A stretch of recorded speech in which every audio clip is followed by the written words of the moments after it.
بسم الله الرحمن الرحيم الحمد لله رب العالمين والصلاة والسلام على رسول الله وعلى آله وصحبه أجمعين أما بعد كبجمتو هذا وتوتا كينيا وروني قوقا كينيا رجيتن كم بيا كيس بيا لا جرتن عندك سنو السلام عليكم ورحمة الله وبركاته عندما كيس نرت نجيني رحمة بركة ربي هجرات guyyaarraa iddoo nuti itti argannu handhuura biyyattii magaalaa Finfinnee keessaa kutaa booletti argamna.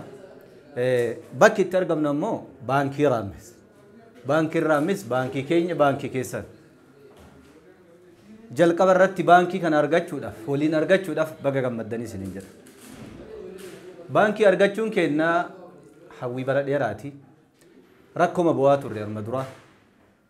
Dhibee bu'aa turre. Yoo dhibeen argame garuu dawaan argama. Baankii dhabuun keenya dhibeedha. Har'a immoo baankii Raammis baankii Islaamaa kan jalqaba bu'uurfame ta'uun gammachuu keenya. Baga baankii Islaamaa baankii barbaachisaa baankii faayidaan isaa hammana hin jedhamee hin tilmaamamne baankii guddaa hawaasa Islaamaa jijjiiru. Baga waliin arganne baga argattanii baga gammannee isiniin jechuu barbaada. Maaliif hawaasni baankii hin qabne garan qabu. Hawaasni baankii hin qabne qabeenyi isaa kufaa deema malee bal'ataa hin deemu. Nuti dhugumatti bakki itti kufne bakka kami bakka baankii kanaani. Har'a takka jennee baankii Raammis argachuun keenya immoo gammachuu guddaadha.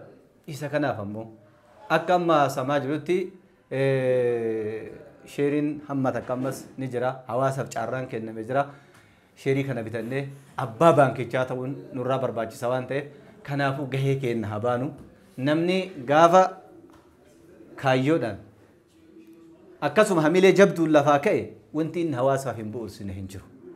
Nama tokko waan jedhe nuti kan dinqisiifannu namoota addeessarra bahe osoo hin taane warra isaan barsiisedha jedhe. Kanaafuu ani kan dinqisiifadhu dhugamatti waan kana kan bu'uurse yaada kana kalafaa ka'u namuma tokko lama. Garuu karaan tokkuma ka irra hiriiru baay'eedha.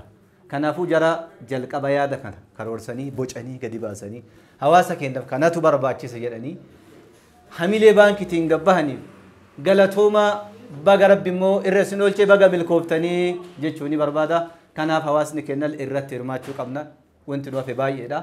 Sanis irrumatti inshaallah inuma furama. Amma immoo wanti xumurarra gahameetiin jira waan ta'eef kanaaf paasbuukii isallee baafachuutu nurra barbaachisa.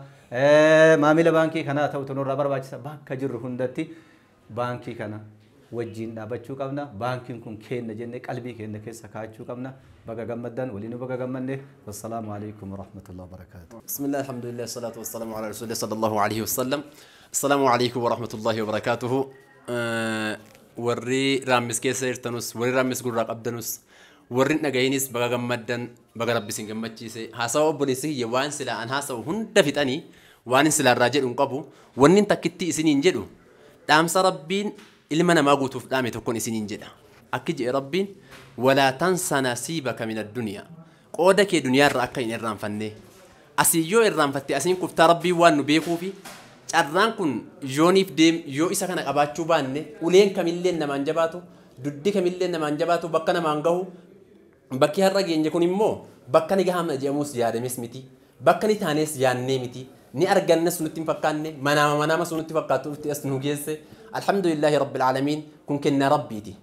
Baankii Islaamaa jechuun kan seera Islaamaatiin dalagu jechuudha malee kan Islaamni bichaan keessa ol kaa'atu jechuu miti. Seera Islaamaatiin siifis ni dalaga kan amantii Islaamaan qabnillee baga gammadde carraa keeti waan guddaadha yoo keessa dhuftee harka kee bahatte waan qabdu keessa keeyatte sii tikfamee sii eegamee waan ati silaa barbaaddu hanga silaa barbaaddu san ol lola rabbii isin qabdu waan si jalaa kasaarsaa isin qabdu kanaafuu bakki kun isin darbinii akka amma shee abdoosh jedhan gammachuu shee abdoosh akka itti gammadaa amma itti ibsan argitanii akka sadii wallahi gammannee waan eddee jennuu fi eddee qabnuu fi eddee ifnu wallaalla baga rabbi isin gammachiise baga gammaddan carraa hamma hafte immoo hamma lafa kaa'amtee jirtu kana hamma hawaasaaf guyyaa hangana tambifamtee jedhan kana isin hin darbin kottaa qabadhaan isiniin jedhaa baga rabbiin abbaa baankii isin godhee baankiin kun kiyya keessanii kan nama hundaati kan nama afaan kana dhaga'u hundaati jalqaba insha Allahu ta'ala baankiin kun gonaatti fufti as gahuu keenyaaf immoo tarkaanfii jalqabaati san qofaa miti nagadee islaamaa keessan nagadachuu danda'uun karaa nabii salawaatu rabbi wasalaamu alaihi ashaabaan isaa irra deemuu keenya danda'uun